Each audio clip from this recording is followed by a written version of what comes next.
اللہم صلی علی محمد و آل محمد۔ آج میرے مولا امام جعفر صادق علیہ السلام کی شہادت کا دن ہے۔ میرے مولا امام جعفر صادق علیہ السلام جب 10 محرم آتی تھی، آپ کے گھر میں جب مہیب آتے تھے تو آپ ان سے پوچھتے تھے کہ تمہیں کوئی مرثیہ یاد ہے؟ تو ایک محب نے کہا کہ مجھے مرثیہ یاد ہے، اور یہ مرثیہ میرے بابا بھی پڑھا کرتے تھے۔ آپ نے کہا کہ ٹھیک ہے، تم وہ مرثیہ مجھے سناؤ، اور آپ نے ایک پردہ تان دیا، اور پھر آپ نے ملازمہ کو بلا کے کہا کہ میری ماں اور میری بہنوں سے کہو کہ وہ اس پردے کے پیچھے آ کے بیٹھ جائیں۔ جناب ام فروا جو آپ کی والدہ گرامی تھیں، وہ پردے کے پیچھے بیٹھی تھیں۔ آپ کی بیٹیاں اور بہنیں بھی پردے کے پیچھے بیٹھی تھیں۔ مرثیہ خان نے مرثیہ شروع کیا۔ جب وہ میرے مولا حسین کی شہادت پڑھ رہا تھا تو ایک بہن کی آواز تھی جو بہت بلند تھی، اور جو بار بار رو رو کے یہ کہہ رہے تھے، ہائے سیدہ بی بی، آپ کے بچے پہ اتنا ظلم ہوا، ہائے میرے حسین مولا، آپ پر اتنا ظلم ہوا۔ اور جب آپ رو رہی تھیں اور یہ بلند آواز سے جناب ام فروا رو رہی تھی اور بیان کر رہی تھی، سب بیویاں بیان کر رہی تھیں، تو جناب امام جعفر صادق کی حالت بہت خراب تھی۔ وہ محب جو تھا وہ جناب ام فروا کے خاندان سے ہی تھا، محب بھی تھا اور رشتہ دار بھی تھا۔ تو اس نے مرثیہ پڑھتے پڑھتے ایک جملہ کہا کہ اے بی بی ام فروا، امام جعفر صادق علیہ السلام کی والدہ گرامی، تم اس وقت رو رہی ہو، تمہارا بیٹا بے قرار ہو کے رو رہا ہے، لیکن مجھے یقین ہے کہ تم زیادہ رو گی تو تمہارا بیٹا تمہارے پاس جائے گا، تمہیں تسلی دے گا، تمہیں پیار کرے گا۔ لیکن ہائے، کربلا میں تو زینب کو کوئی تسلی دینے والا نہ تھا، وہ اس لیے کہ زین العابدین کو زنجیریں پہنا دی گئی تھی۔ کتنی مجبور تھی وہ زینب بی بی، جو اجلتے ہوئے خیمے سے اپنے وارث کو نکال کر لائی۔ ایک بین تھا وہاں پر۔ میرے مولا امام جعفر صادق کو آپ کے غلام نے آ کے کہا کہ حسنی سادات کو گرفتار کر کے لے کے جا رہے ہیں۔ میرے مولا کے سر پہ امامہ بھی نہیں تھا، پاؤں میں نالین نہیں تھی۔ آپ باہر نکلے تو آپ نے دیکھا کہ حسنی سادات کو زنجیروں میں گرفتار کر کے سید زادی کو پکڑ کر لے کے جا رہے ہیں۔ ایک جھنکار کی آواز ہے جو مدینے کے بازار میں گونج رہی تھی۔ میرے مولا دوڑتے ہوئے گئے اور کہا کہ کیوں ان کے اوپر اتنا ظلم کر رہے ہو؟ انہیں زنجیریں پہنائی ہوئی ہیں، انہیں تازیانوں سے مار رہے ہو۔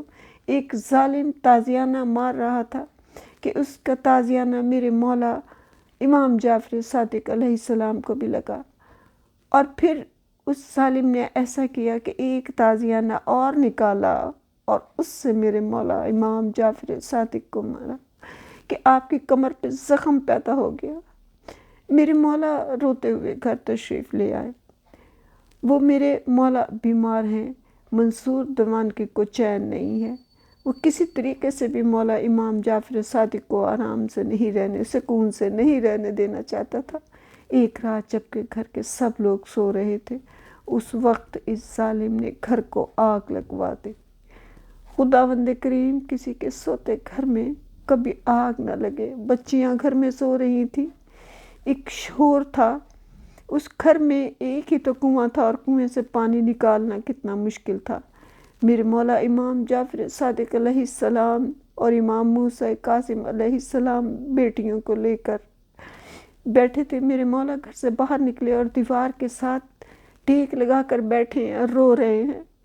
ایک ملازم آپ کے پاس آیا اور آ کے کہا، مولا آگ تو بجھ گئی ہے، اب آپ کیوں اتنے زور زور سے رو رہے ہیں؟ میرے مولا رو کے کہتے ہیں، میں رو اس لیے رہا ہوں کہ ہائے، جب شام غریبہ میں آگ لگی تھی تو کوئی آگ بجھانے والا نہیں تھا، کوئی زینب کے ساتھ مدد کرنے والا نہیں تھا۔ میری جدہ اکیلی کس طریقے سے اس آگ میں بار بار جا کے امام زین العابدین کو باہر لے کر آئی ہے۔ میں اس آگ کا تصور کر رہا ہوں جب سید زادیاں ننگے سر خیموں سے باہر آئی تھی اور میرے مولا بے قرار ہو کے رو رہے تھے۔ میرے مولا کے دوسرے دن کا واقعہ ہے کہ بیٹیاں بیٹھی تھیں اور رات کا واقعہ باپ سے بیان کر رہی تھیں، تو جو چھوٹی بیٹی تھی جب وہ نزدیک آ کے کہتی ہے بابا رات میں بہت ڈر گئی تھی، بابا جس طرح سے گھر میں آگ لگی تھی، میرے مولا نے اسے اپنے پاس بلایا، سینے سے لگایا، اس کے سر کی چادر ٹھیک کی، اور ٹھیک کرنے کے بعد کا میری لاڈلی گھر میں آگ لگی لیکن تیرا باپ سلامت تھا، تیرا بھائی موسیٰ کاظم سلامت تھا۔ میری لاڈلی وہ وقت یاد کر جب شام غریبہ میں کوئی نہ تھا اور سکینہ کس طریقے سے جلتے کرتے کے ساتھ مدد مانگ رہی تھی۔ وہ میرے مولا کو اتنا دکھ تھا ان چیزوں کا، اور جو حسنی سادات کے ساتھ ظلم ہوا تھا، جو تازیانہ مارا تھا وہ زہر کا تازیانہ تھا۔ 3 دن میرے مولا اس زہر کی شدت سے تڑپتے رہے اور آواز یہ دیتے تھے کہ ہائے حسین، ہائے حسین، ایک ہی لفظ آپ کی زبان پر تھا۔ میرے مولا نے سب کو بلایا اور آپ نے پھر وصیت کی، اور آخری وصیت آپ کی یہی تھی کہ نماز کو ہلکا مت سمجھنا، نماز کبھی مت چھوڑنا۔ میرے مولا کا غسل و کفن میرے مولا امام موسیٰ کاظم نے کہا بڑی شان سے جنازہ مدینے میں اٹھا، اتنا بڑا جنازہ تھا کہ غیر مسلم بھی آپ کے جنازے میں شریک تھے، لیکن جب وہ جنازہ لے کے آپ گئے ہیں جنت البقیع میں آپ کو دفن کیا، لیکن ان جنت البقیع میں دفن ہونے والوں کے لیے کچھ چیزیں ایسی ہیں جو مشترک ہیں، جناب سیدہ ہوں یا امام حسن ہوں یا امام محمد باقر ہوں یا امام سید سجاد ہوں یا امام جعفر صادق ہوں، نہ تو ان کی قبروں پر سایہ ہے، نہ ہی ان کی قبروں پر چراغ جلتا ہے، اور دھوپ میں ان کی قبریں ہیں۔